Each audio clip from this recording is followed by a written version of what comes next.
રોકડા પૈસાની વાત, કોઈ સમાધાન પેટે સોદાની વાત રાજુ સોલંકીએ મને ક્યારેય કરેલી નથી. રાજુ સોલંકી ક્યારે એક પણ પૈસાનો મારે વહીવટ થયેલો નથી. હું બધાને વિનંતી કરું છું કે આ પ્રકરણને અવળે રસ્તે દોરવા માટે, ગુમરાહ કરવા માટે જે વાતો સમાજની વચ્ચે મૂકવામાં આવે છે એમાં મૂળ મુદ્દો પૈસા છે. પૈસાની આ સમાધાનની અંદર કોઈ વાત નથી આવી. પૈસાનો કોઈ સોદો નથી.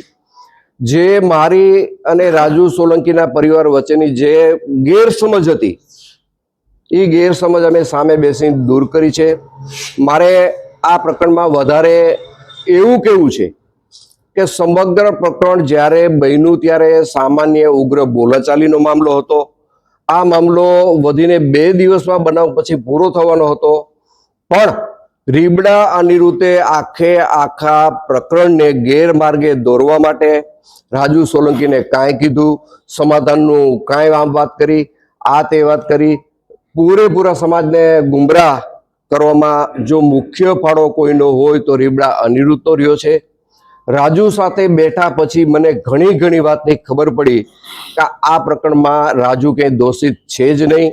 અને આ પ્રકરણને અવળો રસ્તો ચીંધાડવા માટે, આખી વાતને ગુમરાહ કરવા માટે અને પ્રકરણને આખું ડાયવર્ટ કરવા માટે માત્ર ને માત્ર જો આમાં કોઈનો હિસ્સો હોય તો આ પ્રકરણને ગેરમાર્ગે દોરવામાં રીબડા અનિરુદ્ધનો હિસ્સો